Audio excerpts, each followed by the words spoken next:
Okay.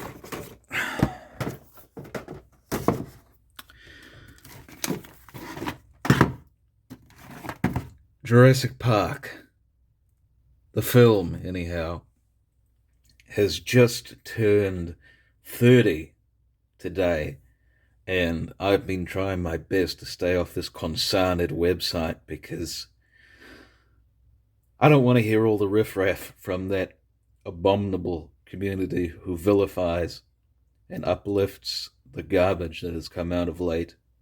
I won't say any of their names, but nevertheless, I don't consider myself a part of that. But anyhow, yes, today, the 11th of June, in 1993, this legendary film had basically dawned upon the public and made cinema history. I'm not going to review the film because really, I would imagine that most people who are subscribed to this channel have already seen it. And also, it's probably uh, been seen by a majority of the populace upon this planet. So, really, to recap the plot of the thing would be superfluous and would remind me just how much I was inept at conceiving of the proper format of an essay in my advanced literature class, because all I would do back then was just summarize the plots of certain pieces of literature instead of actually analyzing what made them significant or what not. I didn't know how to compose an essay back then. But nevertheless, what I want to talk about today is I got the 3-film set, the Adventure Pack, and also this little thing here, Beyond Jurassic Park, a definitive behind-the-scenes look into Jurassic Park, which is some additional features on a disc that I guess they couldn't add on to those for whatever reason. But nevertheless, I'm going to take these over to here by the Crichton stuff, because we also have Jurassic Park and the Lost World, as well as Dragon Teeth, which is, well, I haven't read it, but it's I suppose you could call it a type of a dinosaur story in the vein of Jurassic Park, but not really. Anyhow, so I'm not going to review the film. What I'm going to do instead is I'm going to just tell you about my own experience with it. I even got a little Lego T-Rex right there, so we'll just do that. I'm going to tell you about my whole experience with it and basically what this whole franchise means to me. One thing you probably did not know about me is that Jurassic Park is the very first film that I ever watched when I was 0 years of age. And back then I was very obsessed with dinosaurs, still am today. And evidently Mother would remember that when I had a DVD player back in the early O's or aughts, however you say it. I say O's because honestly that sounds more natural instead of aughts.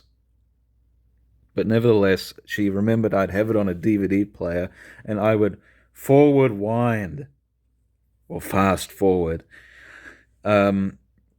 through all the bits with humans just to get to the bits with the dinosaurs in them, and I was not at all bothered by the violence of the picture. I believe shortly after that, I had seen Jurassic Park 3 because I don't know exactly when I saw it, but probably about the time it came out because I was 1, and there was a very worn out DVD of it that I found a number of years ago. And that must have been the one, to be honest with you, the film I saw the most back then. And I would carry on with my days and such. And it wasn't until later, really, that I actually started to appreciate the film for what it was. I remember very clearly I was 8 years of age, and this film, Jurassic Park, had premiered on cable television back when I was watching cable television almost like an addict. Of course, I don't watch it anymore. I made a whole video about that. You can go ahead and watch that if you want. But nevertheless, it had premiered on television one night, and I believe I had entered in at the point where they were observing the sick Triceratops. And the one thing I remember about the picture then was that I thought that 2 hours was an exceptionally long time, and that I had suspected that it would last the whole day if I were to watch this film. I thought a day was 2 hours. Another peculiar thing is that I used to think that an hour was 100 minutes, because really that made more sense than 60, because yeah, it's a round number, and it really just makes more sense if you break it up in triplicate rather than duplicate. But nevertheless, I used to think that watching this film would take the entire day, until eventually, when I went to see the first Iron Man picture with a, a group of friends for someone's birthday. It was around midday. I went to the cinema, and then I emerged from it, and the sun was still out 2 hours later. And I said, oh, that's not so bad. So I very much reconsidered this film, and had asked my brother to buy me this adventure pack, which this isn't the exact one that I owned, because that one is destroyed, and by my infant hands and such. But nevertheless, this is the three pack of all three films: Jurassic Park, The Lost World, and Jurassic Park 3, which, in my opinion, are the only three films that have any right to exist, with possibly the slight exception of Dominion, because that was just okay. And I still haven't seen the, what's it called? The theatrical cut of that picture yet. But nevertheless, these three films are the only ones in existence, in my opinion. I know the majority will disagree with me vehemently, and will probably say that this film, the very first one, the one that's 30 years of age today, is the only one that has the right to exist. And I know that one of probably the patron saint of that despicable uh, community, I'm being sarcastic here, but nonetheless, the patron saint of it very much enjoys The Lost World, as do I. But I nevertheless had bought this pack, and it's actually a very nice collection here. You can see there's a slipcase there, and the DVDs are all in nice little silver discs with some very nice artwork as well. And I had realized that, I didn't know that there was a film in between Jurassic Park 1 and 3. So I was, wondering about it. I assumed it'd be called Jurassic Park 2, but evidently it was called The Lost World Jurassic Park, and based on the Michael Crichton book of the same name. Well, loosely, but anyway. Nevertheless, I had seen, around the age of 8, The Lost World for the first time, and fell immediately in love with it. In fact, to this very day, that may well be my favorite of the trilogy. For reasons that are different from when I originally had seen it, mainly because it has such close ties to Arthur Conan Doyle's Lost World. By the way, about Arthur Conan Doyle, if you want to know why it is that I dropped the Sir from his name. You know, I used to call him Sir Arthur Conan Doyle, just to refer to him as under his title. The reason why I dropped it is because, well,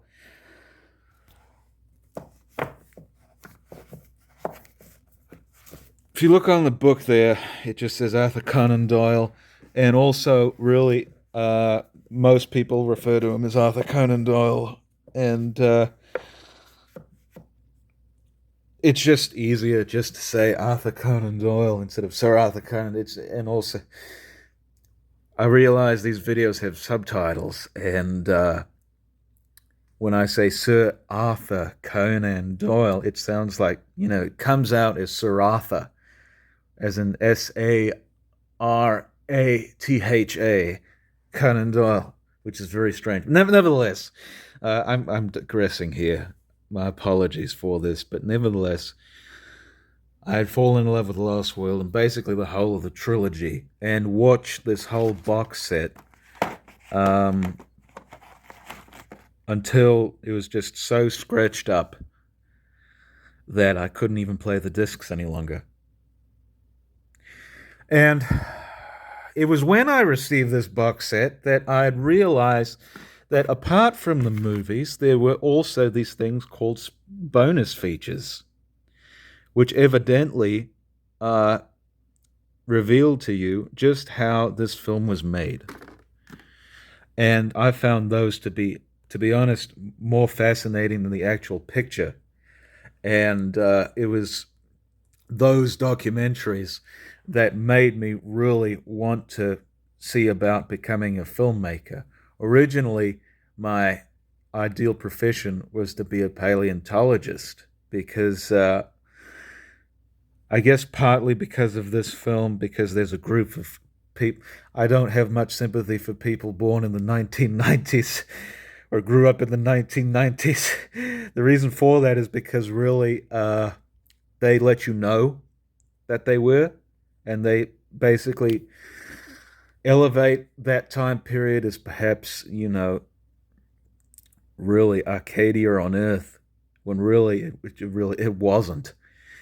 But pretty much most of the people who saw this film and love it were the people who originally saw it as children in the 90s and wanted to be a paleontologist. What those many people don't necessarily take into account was that there were children born at the start of the century, like myself, who saw this film before they could even learn to talk and wanted to become a paleontologist. But nevertheless, these features wanted to make me into a filmmaker. I wanted to become a filmmaker because of this, because of the intricacy that went into the animatronics of the dinosaurs, and also the whole industrial light and magic sort of thing. I just found that exceptionally fascinating.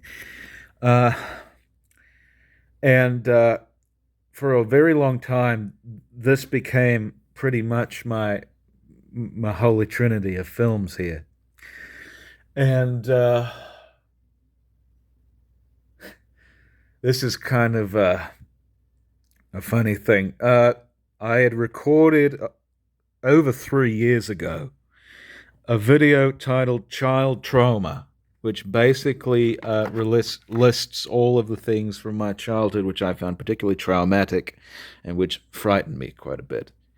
I'm still yet to post that because, to be honest with you, it's a bit out of date, and I've since begun to remember a few more things from my childhood which really frightened me much more than many of the things on that list. But the number one thing that scared me as a child just so happened to be this here. So I was just so obsessed with this series of films that I, basically YouTube was new at the time, and I was looking up various things about the film and such, and even walkthroughs of video games based on it. And I think it was Jurassic Park Operation Genesis that this particular video was of. And in that video, it had this very strange song uh, by Weird Al called Jurassic Park. And hear, upon hearing that song, I had loved it very much so. And, you know, it's obviously a parody of MacArthur Park by, I don't know, some Northern Irish singer songwriter. I cannot remember his name. But nevertheless, I had very much liked it. And as I was, investigating matters further from the whole, with the whole Jurassic thing, I had noticed that there was a music video about this particular song, and it was all done in stop motion animation. Up till then, I had seen various things of stop motion, like Wallace and Gromit, and a few other things I cannot necessarily think of. So I figured, this might be interesting. And also, I had a passion for stop motion because I'll talk about this at another time, but I had enrolled in various courses that actually had you make stop motion films or claymation films. But nevertheless, I went ahead and watched this one night when I was 9 years of age. And to this day, it remains probably the most horrific, hellish, Hieronymus Bachrian abomination I've ever seen in my entire stage of existence. And that video made me afraid of dinosaurs. It made me afraid of the night. It made me afraid of stop motion in general. And basically, after that, I had had nightmares for 3 months straight. And I would just dread the prospect of entering into slumberland for fear that I might see these very eerie visuals again. And for a while, I sort of disliked this series of films. And I really didn't know exactly what I was into very much. I was sort of in between things. I was watching cable television again, all those inane cartoons and such that I cannot necessarily remember at this stage. But there came, I believe on cable, one film in particular that I guess was my salvation, in a sense, from the hell that was created by that one video. And I don't have it here. I may actually have to go and get it. Wait just 1 second. It was this film. Okay. It was, okay, this is getting very, let's put it right there. It was this film, Peter Jackson's King Kong. This is the 2-disc special edition of the theatrical version. I cannot find the extended edition that I have. I'm not entirely sure where that is. But nevertheless, it was that film. And it was on television, and it was around the time when he was about to be shot down by the aeroplanes. And I was just so utterly fascinated by it. And my father was actually watching it at the time. And I had asked him about this film, and he told me that it was King Kong, and he remembered seeing it when he was a child in the 50s. And, I figured, well, this film deserves to be watched by myself at some point. When, I guess, another time I had caught it again around the stage when that big eel or river monster, whatever it was attacking the raft. And basically I saw the whole film after that stage. And it just fascinated me so. And I had requested a DVD copy of this film from my brother, and he basically provided me with one, and I watched it, and I noticed that there were some bits missing from it. At the time, I didn't know this was the theatrical version, and nevertheless, I had wanted to see basically the version that I remembered seeing. But you know, no matter how much I searched for it, I just simply could not find it. But I did find this two-disc box set here with a bunch of special features as well, which include basically the post-production diaries, giving an insight as to how they, I suppose, wrap up the film in terms of post-production. Skull Island and Natural History, which is a fictional documentary about the the island itself, and then Kong's New York. I didn't see that one when I was 9 or so, because obviously I couldn't care any less for it. Oh, this book here, The Beguiled. Yeah, The Beguiled there. This video's going all over the place, but nevertheless, The Beguiled. I had originally tried to read that many years ago because I knew it was made into a film with looks like, what's her name, not Kate Winslet, I don't know, Kristen Wiig and Nicole Kidman, and to be honest with you, one thing or another happened, and I just couldn't get back around to it. And just recently, about maybe a few months back, I saw the film on Netflix.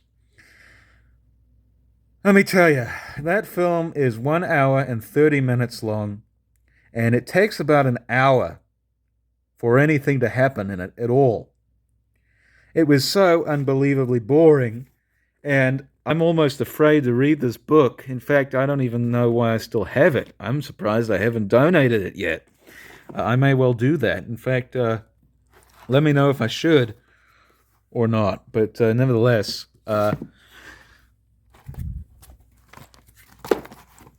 this film had dinosaurs in it, and I had seen it, I guess the theatrical version, more times than I can even count.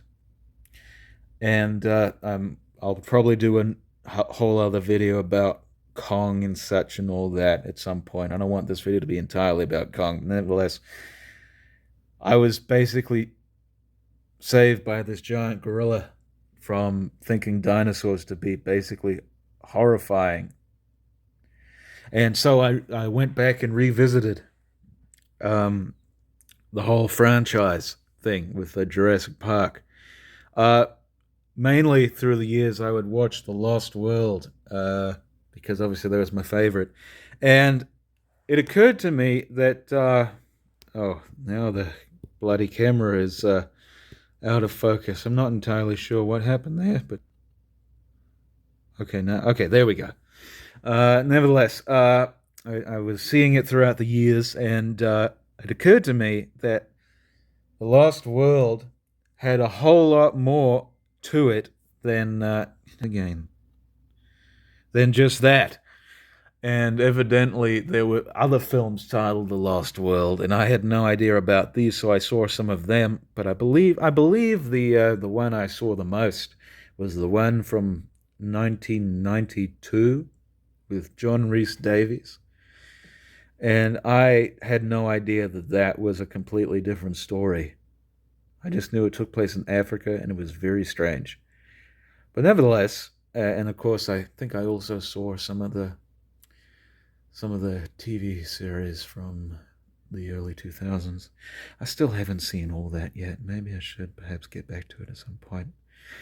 I don't know. There's already too much to watch and too much to read, and I'm going to be taken up with quite a bit of stuff here real soon, which I can't disclose too much about, but nevertheless. Nevertheless, I was watching this here and had got interested ever more interested in it. And it only occurred to me later, maybe around the age of 11 or 12 or so, maybe 13, I don't quite remember.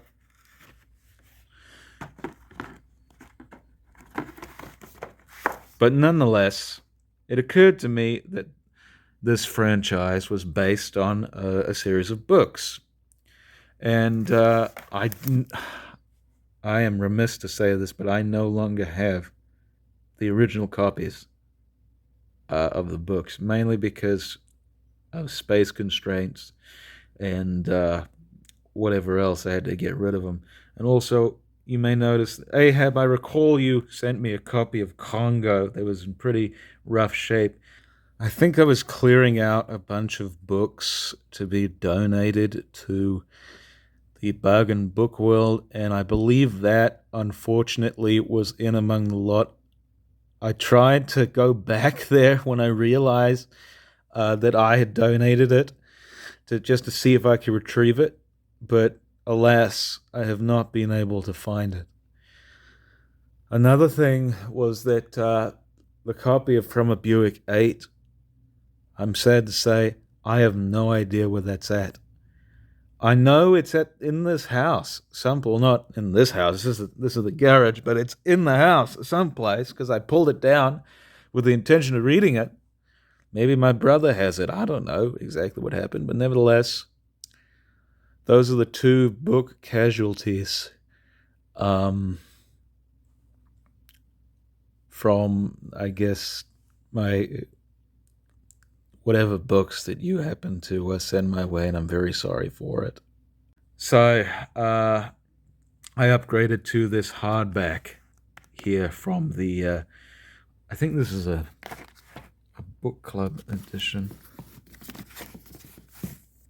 Yeah, with I think that's Kretner on the back. This is,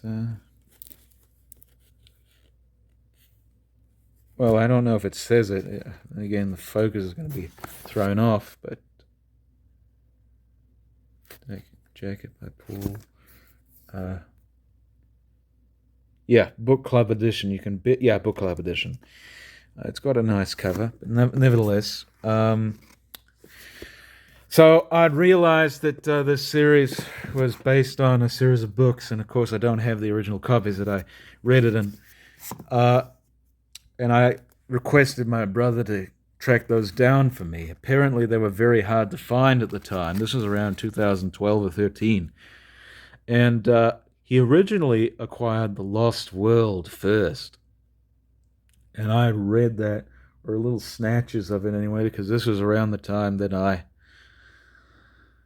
I read things. I didn't read them, I read them. And basically what I mean by that is that I would take any given book, stare at the page for a minute or so, and then turn the page, basically to placate the demands of school teachers who wanted you to read in sustained reading periods. Of course, I was not about that at the time.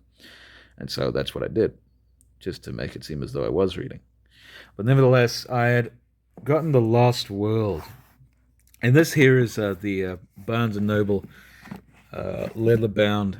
It's not really leather. It's more like pleather, really.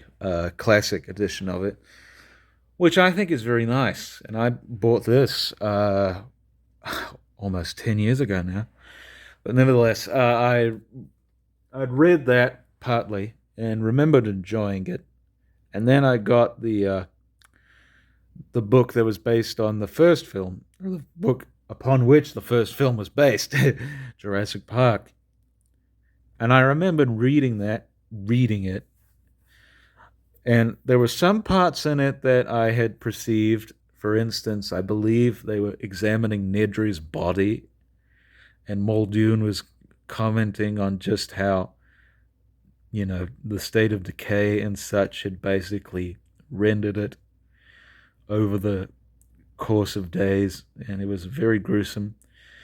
But nevertheless, I had read that, and I haven't really read those books since, or gave them a proper reading, which I really should do, to be honest with you. That should be coming up here very soon, because now that I have my library out here, or at least most of it anyway, I pretty much have no excuses to back into reading, and I'm going to have to get back into reading here very soon because, well, there's so many books here and so little time in which to do it. So, what better time to start than now? Nevertheless, I got that and read it, and continued to be, I guess, a devotee of the franchise as a whole. And it was on the box set of the original 1933 King Kong. I'd found out about this film from this film and also that film, and had obtained a copy of it. This is not my original copy, but nevertheless. And of course, this, along with that, is now my favorite film. But there was a 7-part documentary on the making of the film. And the second part basically detailed Willis O'Brien's passion project, which involved dinosaurs on a lost island and such. And leading up to that, he had gone to work on this film called The Lost World, which I had heard about from that, and I had assumed that it was just a regular, ordinary dinosaur picture that really didn't have much to contribute to film history. But the narrator in that had mentioned that film was based on a novel by Arthur Conan Doyle. And there was a picture of Arthur Conan Doyle. I don't have the exact picture. Or no, wait, maybe I do. There was this picture of Arthur Conan Doyle right there, looking very smart with his moustache, and I believe he's about 50 years of age there. Looks very nice for a man approaching the middle of life. But nevertheless, I had heard about that book, and it said, what is this, Lost World? Arthur Conan Doyle. That may well have inspired that film. I got to read this. And I was 13. And so I had obtained a copy of it, and it wasn't this exact copy. But nonetheless, it was this similar edition. It was from Great Reads, was the publisher, with the very gaudy pterodactyl on the cover.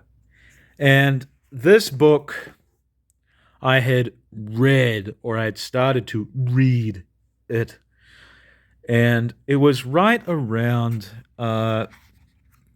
chapter 12. It was Dreadful in the Forest, if I can find it in this particular volume.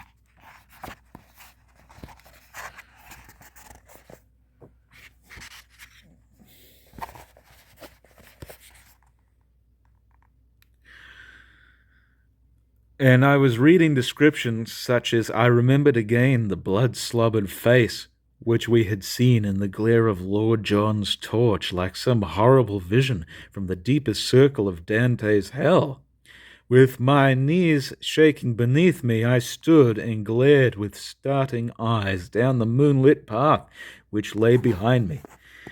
I remembered reading those accidentally, as in actually reading them, and remembered being very riveted by them, and so decided to reread the whole book again.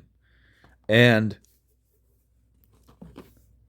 obviously, I've talked about this book's profound influence upon me. It's my favorite book ever.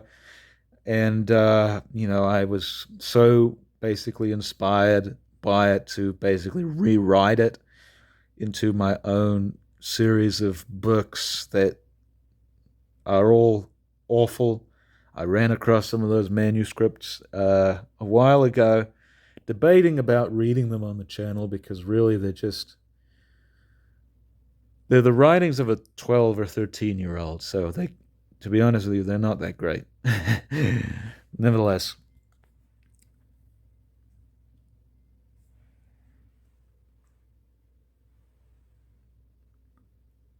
those films had basically made me.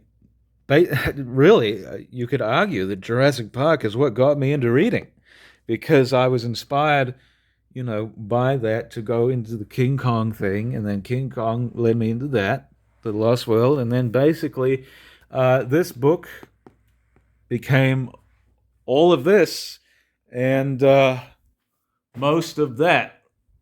And so, yes, that's basically how it happened. And for many years, I had accepted the fact that really, I guess I can put these away now because I really don't have a use for them as of yet. But for many years, I had accepted the fact that there were going to be no more sequels to this wonderful series right here. And, I said, well, that was fine. I'll just take them as they are. Until it was announced that basically 2014, I believe, was the first announcement that there was a fourth Jurassic film in the works. And I said, oh, okay, well, maybe this could be of interest. I mean, I'm not exactly all that jazzed about it because I have these films that have shaped me as a child and such and all that, and really it'd probably just be a fun popcorn film. I don't know, because I've heard various things over the years that it would be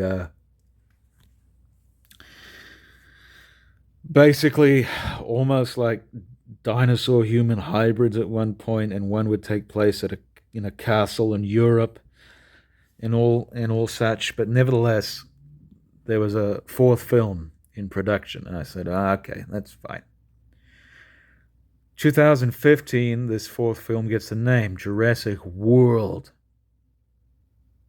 And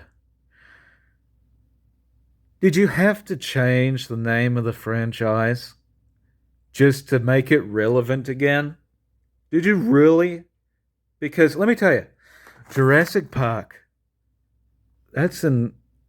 this word is overused nowadays, but that is an iconic name in culture these days. And to just basically take that, excise that word and replace it with another mundane one, really is just a disservice and an insult to many people who had originally grown up with this, myself included.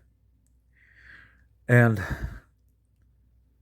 I had seen the trailers and had heard all about it, and I was just thinking, oh no, this is going to be stupid. This is going to be awful. And I refused to see it, and bloody focus. I had refused to see it when it came out around 2015 or such. And basically I did. I didn't see it at all when it came out in cinema. I waited until later to watch it. In fact, I remember around this time there was a Lego game, which of course was branded Jurassic World, not Jurassic Park, like it should have been. But nevertheless, there was a Lego video game, and my phone is 15% on its battery life, so I got to get through this quick, else it'll die. But nevertheless, there was a Lego Jurassic World game, and basically, another thing about those Lego games, those used to be violent and gritty and great. Now they're just really, no one dies in them. And so why is it that you got to play these games? And also, these bricks, they talk now. They actually talk. They take the audio from whichever films these games are based on, and they overlay it over this footage, and they talk. They didn't have to talk. I don't understand it.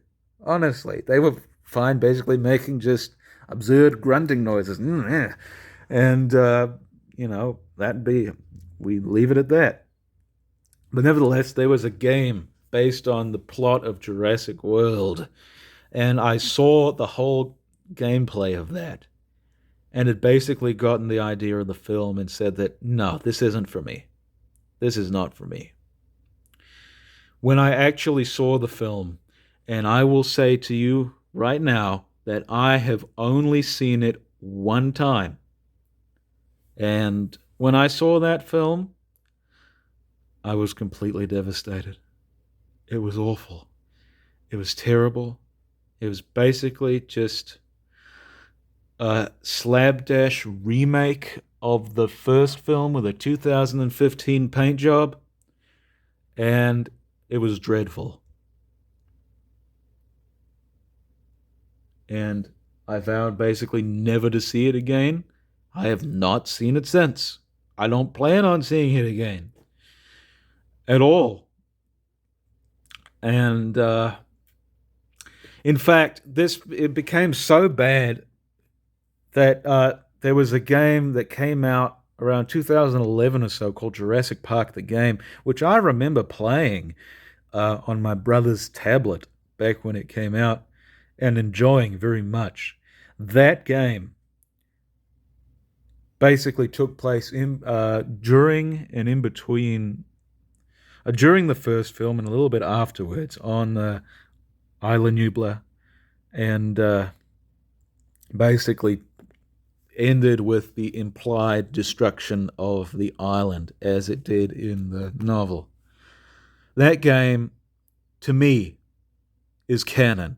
I know there are plenty of people that will indeed disagree with me, but that game actually happened. Jurassic World never did, except in the minds of the insane. And that's pretty much how I viewed it back then, and that's pretty much how I view it now. That is basically Jurassic Park 1.5 or so, and it is tremendous. In fact, I believe someone edited all the cutscenes from it into an actual movie. It was by Telltale Games, which no longer is around, and that is simply wonderful. Nevertheless, I realized that a few years later there was going to be a sequel to Jurassic World called Fallen Kingdom.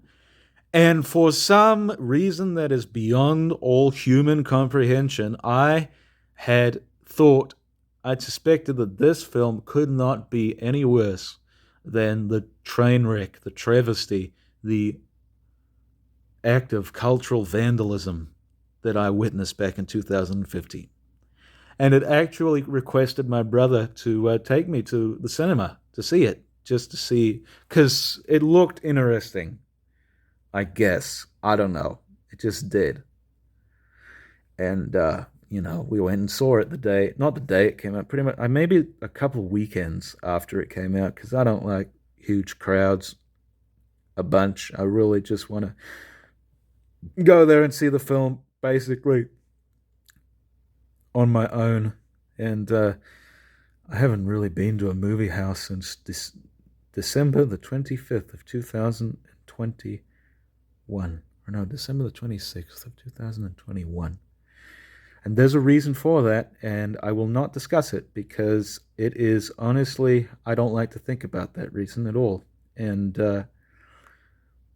it pertains to my unwellness during that stage, so I won't discuss it. Nevertheless, we went to see the picture. And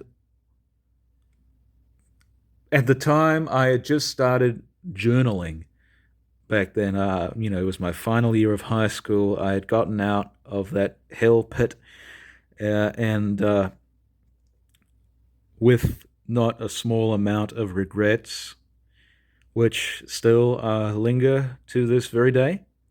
But nevertheless, I had just started journaling.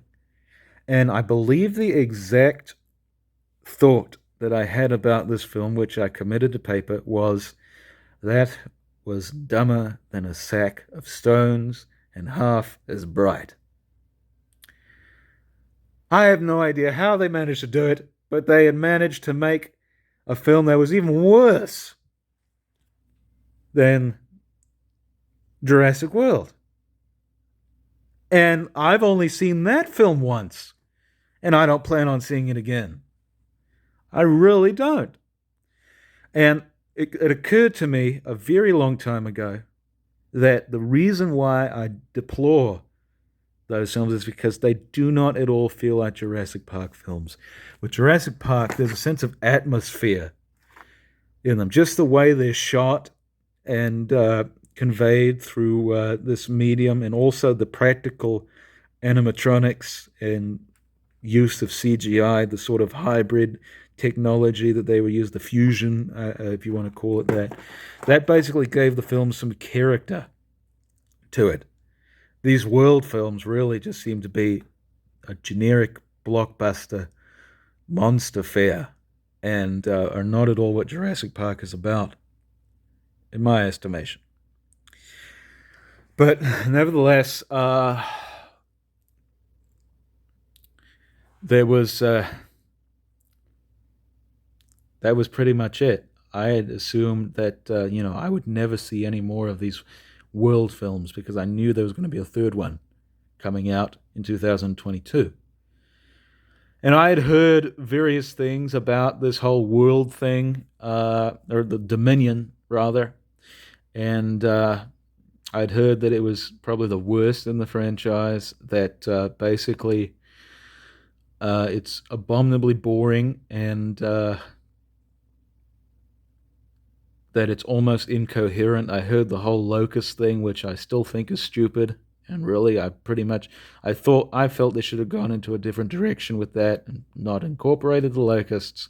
Perhaps maybe even just would have gone whole hog and just done basically a disaster film with nothing but dinosaurs running after people.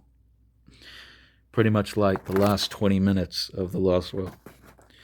But I had heard all these rumors and such.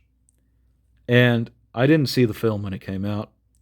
My brother and I tried to watch it back in June or July of 2022 when it was available for streaming. And we couldn't get through it, or at least he couldn't get through it.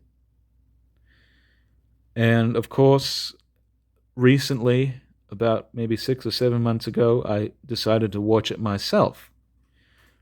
And obviously I made a whole video about that, my whole experience with watching it. I'll leave that in the description if you want to go and check that out.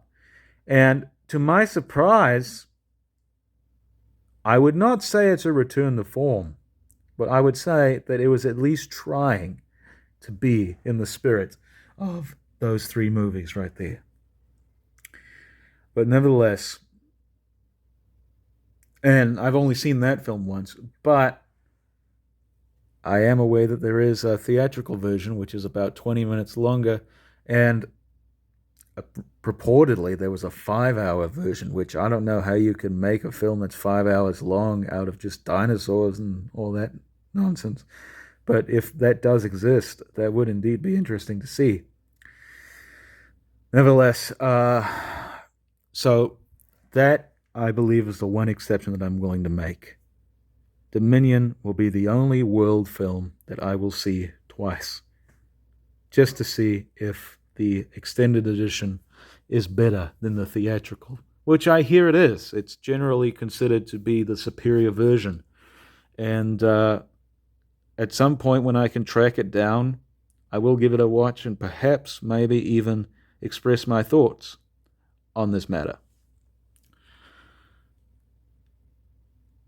Anyhow, this video has materially exceeded any length that I could have thought reasonable for it, and I will just go ahead and close it by saying Jurassic Park is basically one of the predominant influences in my creative life, as well as, in terms of entertainment as well. It is top notch.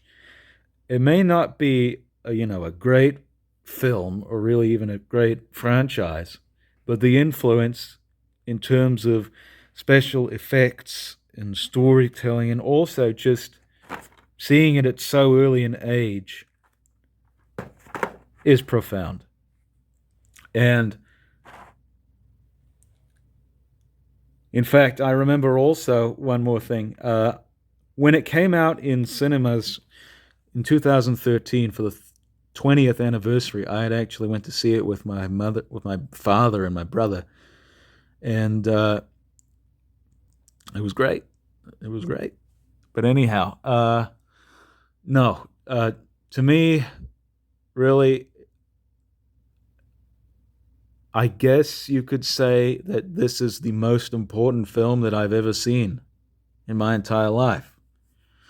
And that really it shaped me into who I am today and how really I view art and entertainment. And also just the act of filmmaking as well. And I just saw these films about a year or so ago. I rewatched them again, and they were all tremendous. And honestly, how I would rank them is,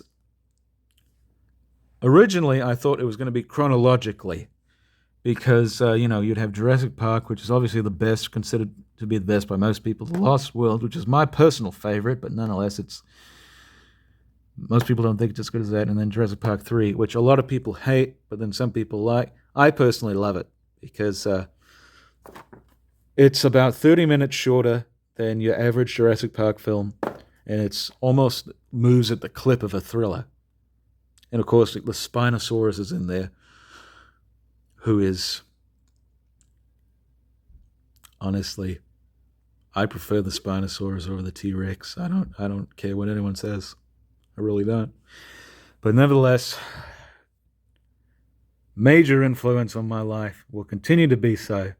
And I was originally going to rank them chronologically, because I figured, each film would be progressively less good.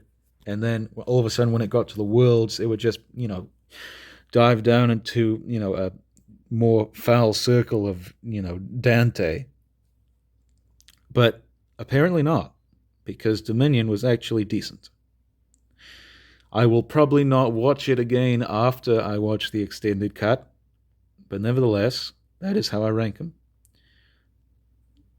And Jurassic Park really does mean quite a lot to me in general. And as I said, I probably would not be who I am today had I not seen this film at 0 years of age. It introduced me to many things, to the art of filmmaking, to really just the majesty and beauty of dinosaurs as a concept, even though I cannot necessarily rationalize how these things could have existed alongside the Lord our God in the whole midst of creation. To me, they're sort of like a fantasy. I'll have a whole video about that, but nevertheless, captured my imagination. Introduced me to who's become my favorite actor of all time, Sam Neill. He's right there. And basically just made me into the man I am today. And that is it. This video is almost an hour long. I'm going to shut off this camera, and I'm going to stay off this concerned website of YouTube the rest of the day. I'll probably do some light reading. Maybe I'll read Mary Shelley's Frankenstein so I can finally appease Ahab with a review of it. Or maybe I'd read some of my writer friend Joseph Logsdon's books, because I've been meaning to give him feedback on all that he's written so far. And I haven't done it because really just I've been so busy with this library and everything, and I couldn't really sit down and read anything for a while. But hopefully here soon I will be. That's it. I hope you have yourselves a good morning, midday, afternoon, evening, midnight, whenever you intend on seeing this. And as always, as they say, life finds a way.